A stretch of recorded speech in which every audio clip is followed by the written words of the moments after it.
ద్వారా రాజకీయ అరంగేట్రం చేసి దశాబ్దాల పాటు ప్రత్యర్థులతో పోరాడి గుర్తింపు తెచ్చుకున్నారు. అయితే గత ఎన్నికల ముందు ఒక్క రాంగ్ స్టెప్ వేసి తమ పొలిటికల్ కెరియర్ ని తామే అంధకారంలోకి నెట్టుకున్నారు.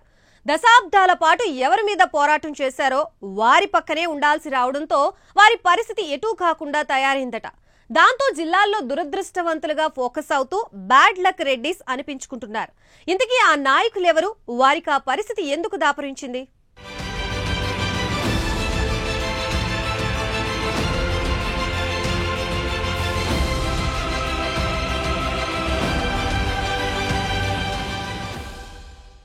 కడప జిల్లాలో పార్టీ ఏదైనా రెడ్డి సామాజిక వర్గం నేతలదే హవా నడుస్తుంది. రిజర్వ్డ్ నియోజకవర్గాలు తప్ప మిగిలిన అన్ని నియోజకవర్గాల్లోనూ సాధారణంగా రెడ్డి సామాజిక వర్గం నేతలే శాసనసభ్యులుగా ఉంటారు. అయితే ఈసారి ఒక్క మైదుకూరు నుంచే యాదవ సామాజిక వర్గానికి చెందిన టీడీపీ ఎమ్మెల్యే పుట్టా సుధాకర్ యాదవ్ ప్రాతినిధ్యం వహిస్తున్నారు. జిల్లాలో పార్టీ ఏదైనా నాయకులు, కేడర్ రెడ్డి వర్గం నుంచే ఎక్కువగా ఉంటుంది.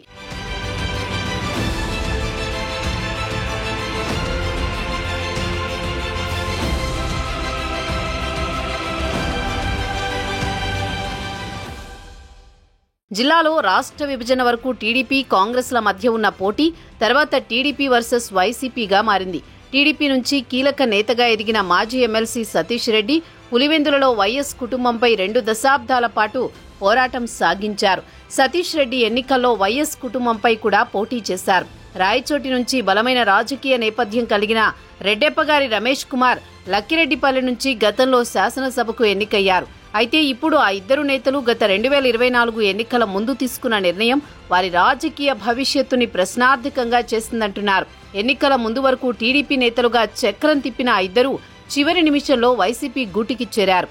ఇప్పుడు వైసీపీ ఘోర పరాజయంతో తొందరపడి తప్పు చేశామా అని తలలు పట్టుకుంటున్నారట.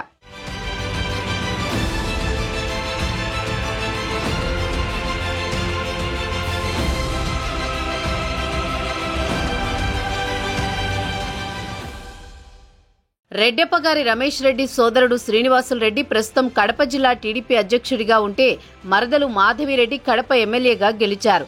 రమేష్ రెడ్డి ఎన్నికల ముందు రాయచోటి టీడీపీ ఇన్ఛార్జిగా వ్యవహరించారు. అయితే సర్వేల ఆధారంగా ఆ సమయంలో చంద్రబాబు రాయచోటి టికెట్ మండిపల్లి రాంప్రసాద్ రెడ్డికి కేటాయించడంతో రమేష్ రెడ్డి వైసీపీ గూటికి చేరి తప్పుడు నిర్ణయం తీసుకున్నారని రాజకీయ విశ్లేషకులు అభిప్రాయపడుతున్నారు.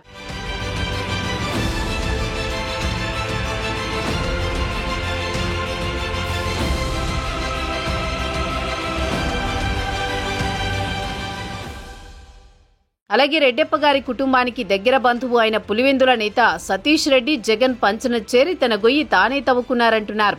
టీడీపీలో ఒక వెలుగు వెలిగిన ఆ ఇద్దరు నాయకులు ఇప్పుడు వైసీపీలో ఇమడలేక బయటికి రాలేక ఇబ్బందులు పడుతున్నారట. ఆ క్రమంలో ఆ రెడ్డి నేత ఇద్దరికీ జిల్లా పొలిటికల్ సర్కిల్స్ లో బ్యాడ్ లక్ రెడ్డీస్ అన్న ట్యాగ్ లైన్ తగిలించేశారు. మరి ఆ ఇద్దరు దురదృష్టవంతుల రాజకీయ భవితవ్యం ఎలా ఉంటుందో చూడాలి.